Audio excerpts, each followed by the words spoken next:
The sky was filled with smoke and fire as cities crumbled under alien weapons. Humanity had fought many battles, but nothing had prepared them for this war. Towers fell into dust and flames consumed streets where people once lived in peace. The ground shook with each step of machines that were not of this world, and the cries of humans mixed with the metallic roar of the invaders. In the middle of this chaos stood a human soldier named Kale. His armor was battered, his cloak torn, but his eyes burned with defiance.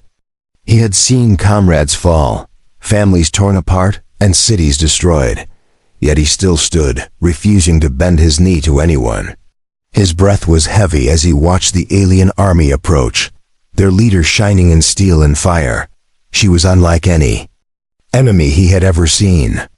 A tall alien woman, her skin glowing with shades of blue, her armor forged with light and dark metals that shimmered like molten stars. Her eyes glowed gold, sharp as blades, and her every step sent fear across the battlefield. The soldiers around her treated her not just as a warrior, but as a queen. Her voice had silenced entire battalions, her command had broken armies, and her presence was like a storm no one could control. Kale clenched his fist. He had faced warlords, generals, and monsters, but never something like this. Yet there was something more than fear inside him. There was anger. Anger at what she had done to his people, anger at the arrogance in her eyes, anger at the way she stood as if humans were nothing but insects. His heart pounded, not in terror, but in defiance.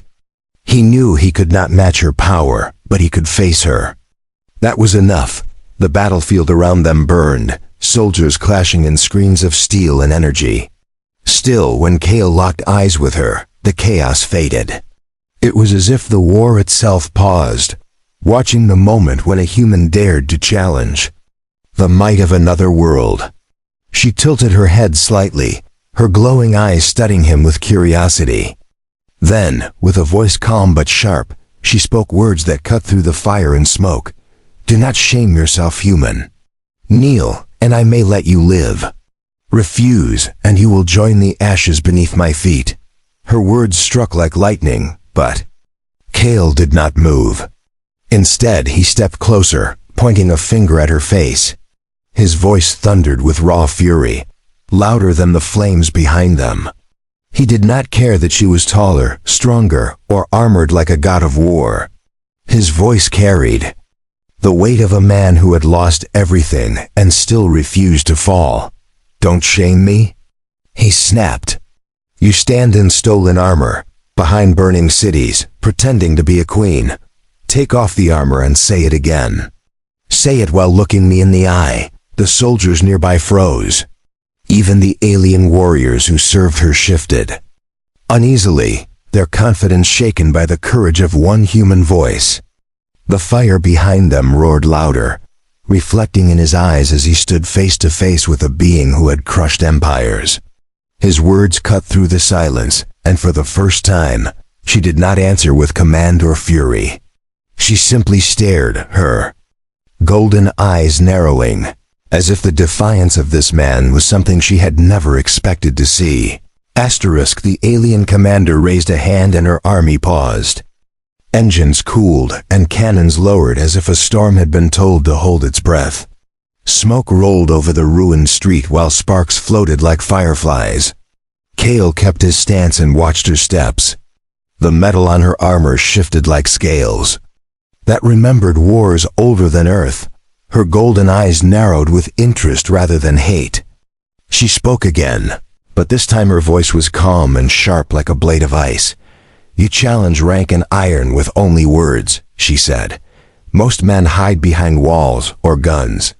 You stand in dust and demand that I face you as equals." Her guards lifted their rifles and waited for a signal. Civilians hid behind a collapsed tram and covered their ears. Kale did not look away. He watched the way light traced the seams of her armor, and the power humming under the plates like a caged storm. Kale tapped his cum and ordered his line to hold. He did not want a sniper to ruin this fragile opening. He thought of the hospital that had burned in the first strike. He thought of a child he had carried from the rubble. He tasted ash and grief and made them fuel. He was not stronger than her, but he could still be braver. His voice came out steady, clear, and without a tremor anyone could hear. "Take off the armor," he said. "Speak as a person, not a symbol. If you believe I should kneel, say it again while you look into my eyes." The commander studied. "Him." She lifted a hand to her neck and clicked a seal. The collar loosed, and the gorget slid back. The helmet folded away like a metal flower at dusk. Her face was young and fierce, and without pity, yet there was a question hiding in the glow behind her gaze. "My name is Siraxa of the 7th Orbit Host," she said. "Our code allows a right when a defender shows rare courage. In the right, rank waits outside the circle, and truth stands inside it." Her soldiers stepped back and formed a ring of steel and flame. Kale nodded once. He unpinned his torn cloak and let it fall. He wiped ash from his cheek and set his feet. 2 enemies stood in the circle while the war watched in silence. "Why did you cross our sky?" Kale asked. "Why strike first and speak later?" Siraxa answered that their oracle saw a future war where humans burned half the stars. She said the host struck early to save many worlds. Kale told her the vision did not show the whole picture. He said humans fight hard because they love hard. He said fear builds cages, and cages turn hearts into stone. Her eyes cooled as she weighed his simple words. Kale made a bargain. He said if he failed to move her in the right, he would kneel and accept chains. He said if he touched her heart with truth, she would release the trapped civilians and grant safe passage for the wounded. Siraxa considered the cost and the watching. Ranks. She stepped closer until heat from the fires painted bronze across her blue skin. Then she drew a line in the dust with her boot and spoke the oath of her people. "No armor of rank in the circle," she said. She removed a gauntlet and laid it on the ground. Kale laid his rifle beside it and lifted his empty hands. A distant artillery shell screamed toward the square. Siraxa flicked her wrist and a drone shot it down before it landed. The blast brightened the fire and threw shadow over their faces. The boom faded and the circle held. She asked if the human feared her now, and he answered that he feared becoming the man who did nothing when lives were on the line. The circle held like a quiet island in a burning sea. Siraxa and Kale stood a pace apart and watched each other breathe. Heat rose from broken stone and painted waves across their faces. The ring of soldiers kept their rifles low but ready. No one spoke because the right demanded silence until truth moved first. A single gust of ash crossed the line as if the city itself leaned in to listen. Siraxa began with origin, not rank. She said she was born under a cold moon where storms cut the sky like knives. She said training began with dawn and ended with nightfall. She said her first command ended with victory and with names carved into metal for the dead. She said doubt was the only crime in her host, and she learned how to bury it deep. Kale answered with a memory of smoke that tasted like coins. He told of a hospital built of simple bricks and brave hands. He told of nurses who passed water along a chain when the pumps failed. He told of a child he pulled from flame and a promise he made in the street. He said he would keep speaking until even enemies chose to listen. The right asked for motion as well as words. Siraxa stepped forward and struck with an open palm. Kale slid his foot and took the blow on his shoulder. He answered with a clean strike to her ribs, careful and firm. She absorbed it and nodded once. The ring saw force and restraint living. Together, respect began to grow where only rage had lived before. Kale asked for proof of honor that did not wait for victory. He pointed to the civilians trapped under the tram shell and the wounded in the alley. He said mercy in the middle of war shows real strength. Siraxa raised her hand and spoke a command the ring understood. A corridor opened and drones lifted the tram. People moved out with shaking legs while both sides held their fire. Siraxa asked if he would accept a link, that shows what eyes alone cannot see." She said the right allowed a brief bond to test claims. Kale knew the risk and gave a simple nod. A thin band unfolded from her bracer and touched his wrist. Light ran between them and filled his head with the cold taste of stars. Images poured like rain and he stood his ground. He saw the vision that drove the host across the dark. In it a human fleet burned worlds and left fields of ash. Yet flickers at the edge showed hands he did not know. He saw symbols of a guild that traded fear for power. He saw numbers nudged and shadows written over clean lines. When the light eased, he said the future had been bent by someone with gain to claim. She saw his memory in return. She saw ships from Earth dropping food on a strange winter world. She saw engineers teaching a village how to pull clean water. From rock, she saw a funeral where flags were folded with care for both species after a storm at sea. A small tremor touched her jaw and then was gone. She said his people were not simple monsters. A shout shattered the hush when an alien captain broke from the ring. He lifted a rifle and aimed at Kale. Saraxa turned with sudden force and locked the weapon with a snap of her wrist. She spoke a code the captain could not ignore. The rifle went dark in his hands and the ring closed him out. She said the right would not be stained by panic and pride. Saraxa admitted that oaths were chains and keys at the same time. She said she could not stop the war alone. She said proof must reach the council through a duel of witness, where linked memory is judged. In open sight, she asked Kale to cross the ruins with her to the signal spire and record the bond again. He agreed on the condition that the safe corridor would hold until they returned. She sealed the promise with a warrior's clasp and removed the last pieces of rank from her suit. She kept only light plates for travel and left her crest with the ring. Kale slung his rifle but left the safety on. A small escort formed, half human and half host, each pair walking with careful space. The flames behind them hissed in the wind as the two stepped out of the circle together. The path to the signal spire was broken by fire and stone. Towers that once reached the clouds were now blackened ribs of steel. Ash drifted down like snow, and every step felt heavy under the weight of ruin. Kale walked with steady eyes, refusing to show weakness. Saraxa moved beside him, her armor scaled down to travel plates, but her presence still sharp as a blade. Behind them, the mixed escort kept a tense silence, each soldier unsure if this march was a truce or a trap. They crossed a shattered plaza where statues lay split in half. One figure of a human general now had only a torso left, the head shattered on the ground. Saraxa paused and studied it, her golden eyes reflecting the cracks. Kale asked if she admired victory. She said she studied memory, for memory lasts longer than stone.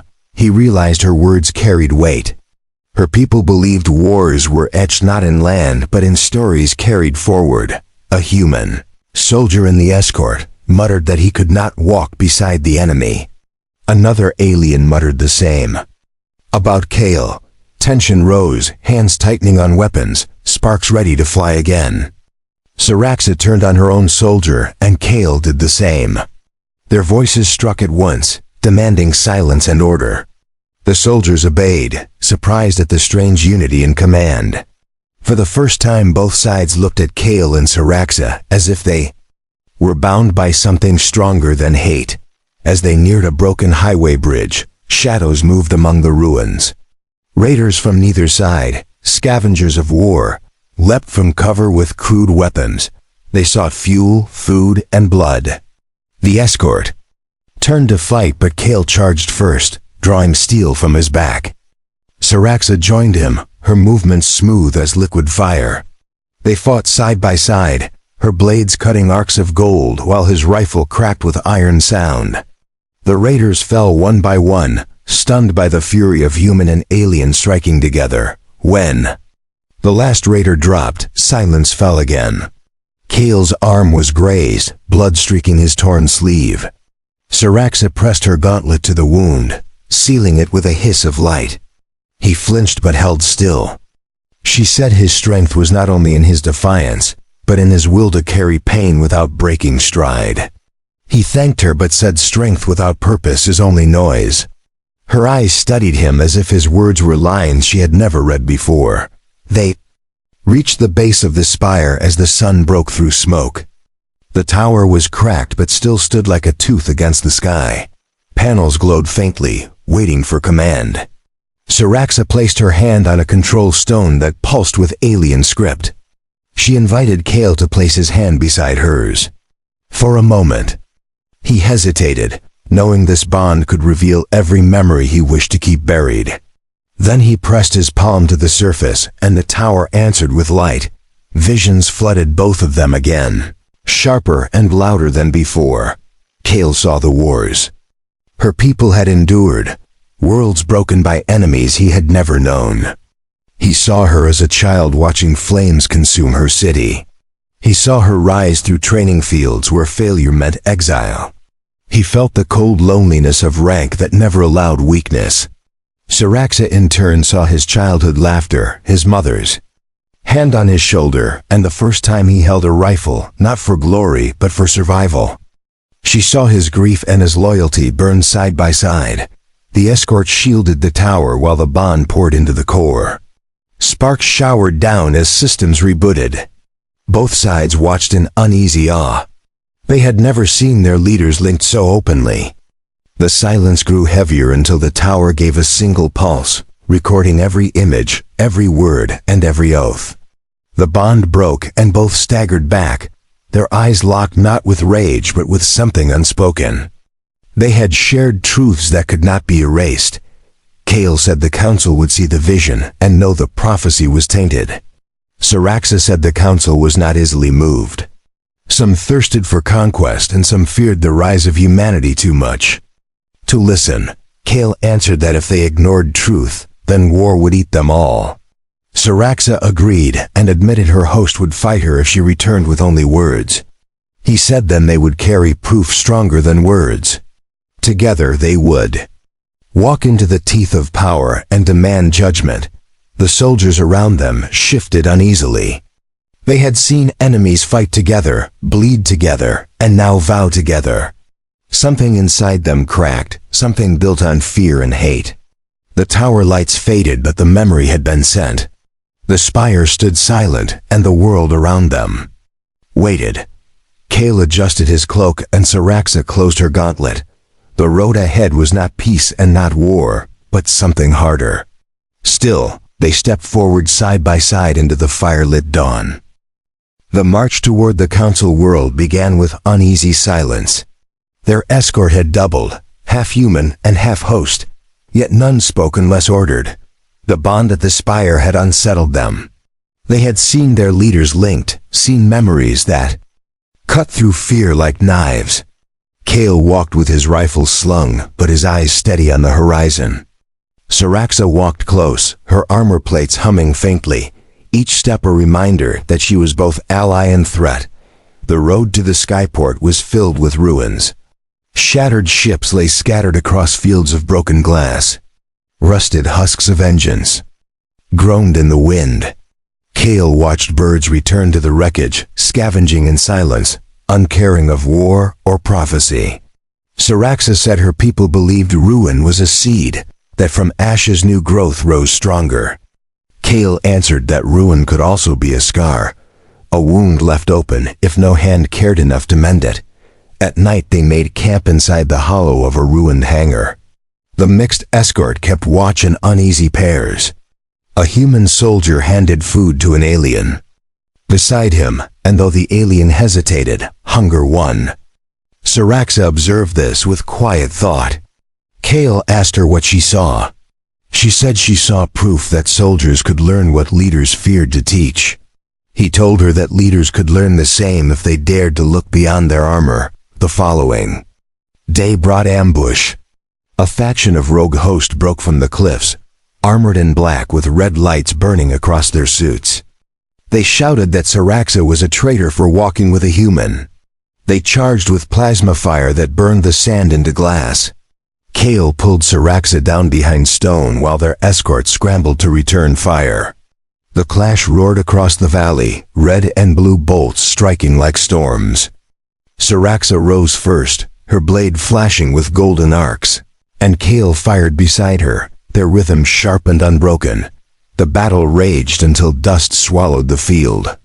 At last the rogues lay scattered in defeat. Kale's shoulder burned from a deep cut, but he still stood. Siraxa helped him bind the wound with a strip of her own cloak. She said his defiance drew danger, but also gave strength to those who followed. He said her oath to truth had already made her enemies, but enemies feared truth more than they feared swords. The escort looked at them with new eyes, no longer sure where loyalty belonged. When they reached the edge of the launch site, smoke curled from hangars still burning from the ambush. Ships half repaired stood ready, patched together from human and host design. Kale paused when he saw the blend of technology, pieces of Earth joined with alien cores. He asked Siraxa if this was proof they were not so different. She said it was proof that fear had blinded them from seeing what their hands had already built together. He felt a surge of fire inside him. If machines could merge, then so could hearts. Inside the command hall of the skyport, captured officers waited. Humans and host alike had been taken by the rogue faction. Now freed, they stumbled out, weak and scarred. One human officer clasped Kale's arm and whispered thanks. A host officer bowed to Siraxa and asked if she truly stood with the human. She answered yes, for truth does not kneel to borders. Murmurs ran through the hall, whispers that carried weight. Soldiers on both sides saw a path that none had dared to step before. Kale knew the hardest trial still lay ahead. The council was far colder than the battlefield. They would weigh not only the bond, but the cost of admitting their own mistake. He looked at Siraxa and saw resolve hard as steel yet tempered by doubt. She admitted that if the council refused, she would be marked as exile. Kale answered that if they refused, he too would stand as exile. She studied his face and saw no hesitation. As night fell again, the camp grew quieter than before. Soldiers who once glared across the fire now shared guarded talk. A human told a joke, and an alien let out a laugh that surprised even himself. Siraxa sat apart, staring at the stars above. Kale joined her and asked what she sought in the sky. She said she looked for her home star, but smoke hid it. He told her Earth stars were hidden too, yet he carried them in memory. She looked at him with a long silence before answering that memory was stronger than sight. The next dawn brought them to the launch pad. The transport ship stood waiting, patched with scars, but strong enough to cross the void. Engines hummed. With a low growl, ready to rise. Soldiers boarded in ordered lines, still tense but no longer strangers. Kale and Siraxa climbed the ramp last, side by side. The sun cut through the clouds and painted them both in firelight. Neither spoke, for words were no longer needed. The path forward was carved, and both had chosen to walk it together. The transport ship lifted from the ruined ground with a roar that shook the sky. Its patched hull groaned, but held steady as it cut through the rising smoke. Inside the bay, soldiers sat on benches, half human and half host, their eyes locked on one another with wary silence. Kale sat with his rifle across his knees, his gaze fixed on the floor. Siraxa stood near the front, hands behind her back, her golden eyes glowing faint in the dim light. The air between them carried more weight than the steel around them. Hours passed in flight across the void. Stars slid by, like sparks on black glass. Kale felt the tension of every soldier watching, waiting to see who would betray the fragile bond first. Siraxa finally broke the silence. She spoke of the council and how its chambers were carved of crystal that echoed every voice.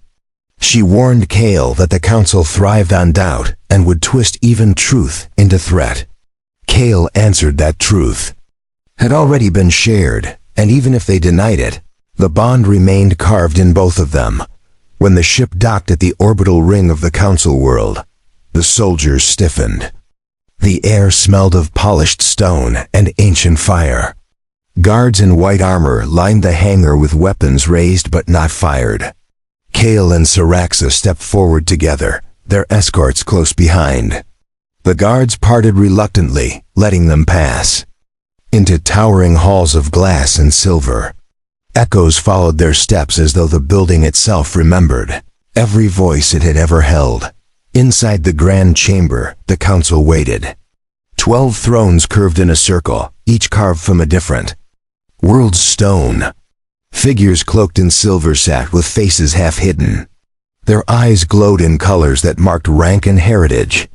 One elder leaned forward and asked why Siraxa had returned with a human at her side. Siraxa bowed and said she returned with truth that demanded judgment. Kale did not bow. He stood tall and let his silence show his defiance. A counselor with green eyes demanded the record from the spire. Siraxa raised her arm and projected the memory. Light filled the chamber, showing images of Kale's grief, her training, the hospital burning, and the guild's shadow-twisting prophecy. The council watched in silence, their glowing eyes flickering as scenes unfolded. Kale felt exposed, every scar of memory naked before rulers who measured worth like coin. When the light ended, silence pressed harder than any weapon. The elder, with violet eyes, spoke first. She said the prophecy had guided wars for centuries. To claim it was corrupted was to accuse the oracles themselves of betrayal. She asked Kale if he dared such an accusation. Kale answered that he did not accuse faith but those who used it as a chain. He said a vision twisted by fear was not truth. He said if the council continued war, they would become the monsters they claimed to fear. Siraxa stepped forward next. She removed her crest and laid it on the floor. She said she would stand as witness, exile if needed, because what she saw in Kale's mind proved more than words. She said she saw mercy, fire, and loyalty woven into one. She said no oracle had shown her such things. The chamber stirred, whispers running along stone walls like wind. Some counselors turned their eyes away while others leaned closer with interest. Then a counselor of steel rank rose in anger. He shouted that this was a trick, that Siraxa had been corrupted by human defiance. He called Kale a beast that wore skin but hid claws. He demanded guards seize them both. White armored soldiers advanced, weapons humming. Kale lifted his rifle, but Siraxa raised her hand to stop him. She said the rite was not over until the duel of witness was complete. She demanded the council honor their own law. The chamber shook with tension. Some guards froze, unsure if law outweighed command. The Violet Elder raised her staff and the hall silenced. She declared the duel would proceed at dawn. She said memory against memory, witness against witness, would decide. If Kale and Siraxa proved false, they would die. If their bond held, the council would be forced to listen. Kale nodded once, and Siraxa bowed her head, both ready to stand in the fire again. As they were led to holding chambers, Kale looked at Siraxa and asked if she feared death. She said death was an old companion, but exile was worse. He said for humans, being forgotten was worse than either. She looked at him for a long moment, and then placed her hand on his shoulder. She said, then neither of them would be forgotten, because their bond was already carved in fire and memory. The dawn of the duel arrived with skies painted in silver and red. The council chamber had been reshaped into a circle of light. Every throne stood filled, every eye fixed upon the arena at its heart. Guards lined the walls, but none spoke. Kale entered first, his boots heavy on the polished stone. Siraxa followed, her head held high though her crest had been left behind. They walked together until they reached the circle drawn in glowing lines across the floor. The Violet Elder lifted her staff and declared the rules. 2 witnesses would speak and show their bond through shared memory. The council would watch and judge whether truth lived in their hearts. If doubt prevailed, both would die by fire. If proof endured, the prophecy would be shattered. Kale met Siraxa's eyes. She gave a single nod and placed her hand upon the circle. He placed his hand across from hers, and light rose to bind them once more. Images flared, brighter than before. Kale's childhood unfolded, laughter in a small village under Earth's blue sky. His father's voice teaching him how to hold a tool before a rifle. His mother's song rising above the sound of storms. The council saw these memories and murmured among themselves. Syrax's childhood followed, storms slicing her world's surface.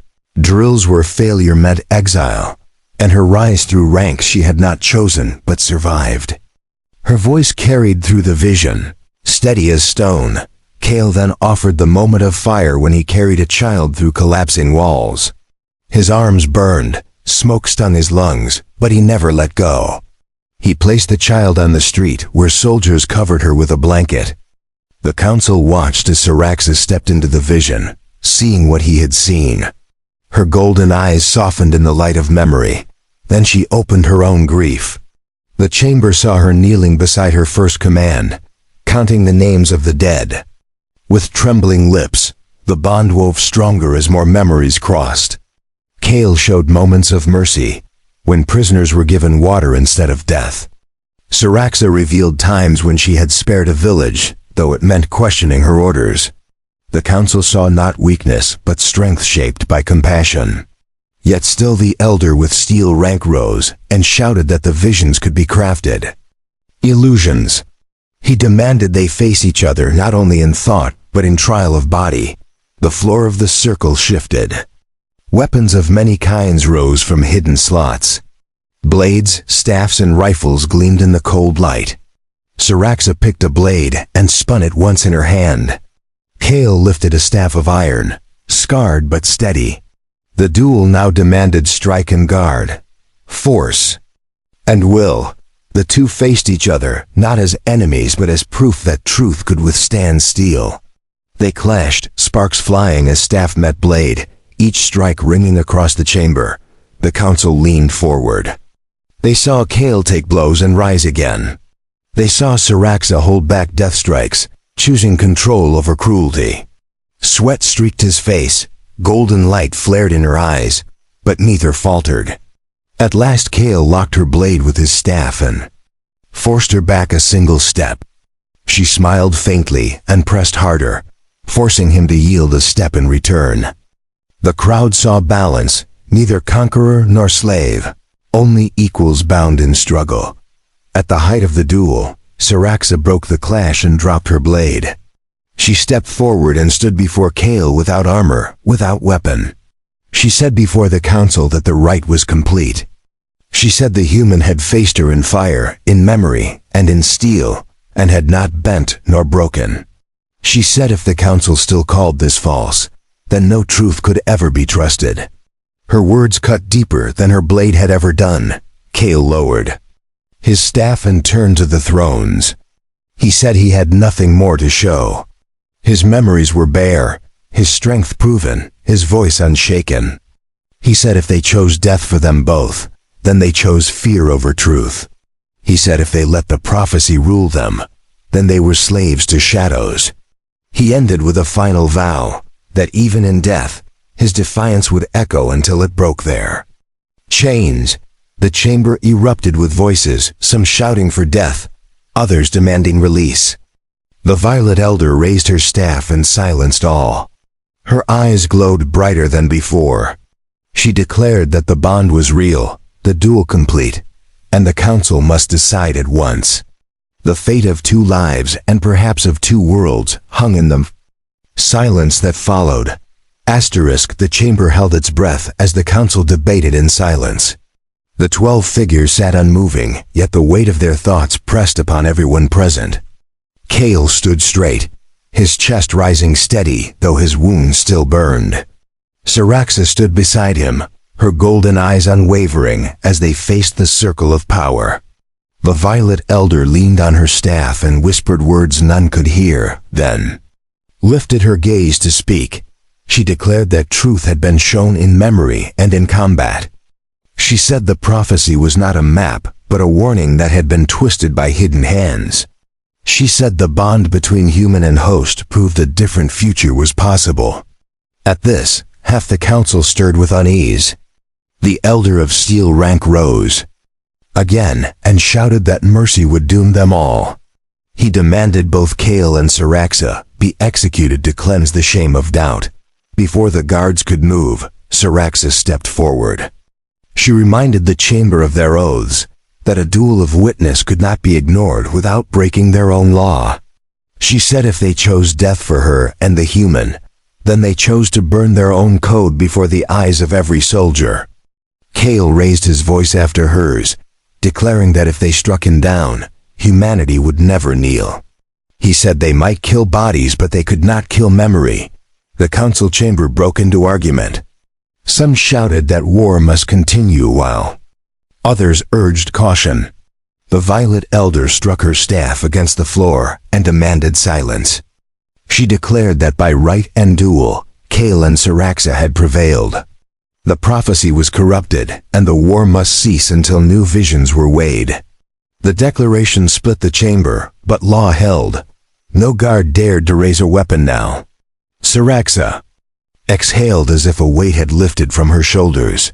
Kale looked at her and saw not an enemy, but a companion who had stood against her own people for truth. She met his gaze, and for the first time her golden eyes softened. She said exile might still wait for her, but exile beside honor was better than rank beside lies. Kale told her she was no exile in his eyes, for she had fought with him when the world sought his end. Their bond was no longer forced by right, but chosen by will. Outside the chamber, soldiers waited for news. When the doors opened, they saw Kale and Siraxa walking side by side, alive and unbound. Murmurs rippled through the ranks. A human soldier saluted, and an alien warrior bowed. Soon more followed, not to one banner, but to the bond they had witnessed. The fire of hate had not vanished, but its grip had cracked. The image of human and host standing together burned stronger than command. The council did not end all threats. War factions still lingered, and fear still gnawed at hearts. Yet Kale and Siraxa had planted a seed. Stories would spread of the human who refused to kneel and the alien commander who chose truth over conquest. Around fires and across fleets, soldiers would whisper their names together. Where once there had been only division, now there was a question. If enemies could stand as equals, what else might be possible? As they departed the council world, Kale stood at the viewport of the ship. Stars stretched endless before him, bright and unyielding. Siraxa joined him, her voice low but steady. She asked what humans saw when they looked at the stars. He answered that they saw not borders, not fear, but hope for tomorrow. She nodded, and said then hope would guide them both. In that quiet moment, two warriors once sworn to kill each other stood united, ready to carve a new path through the stars.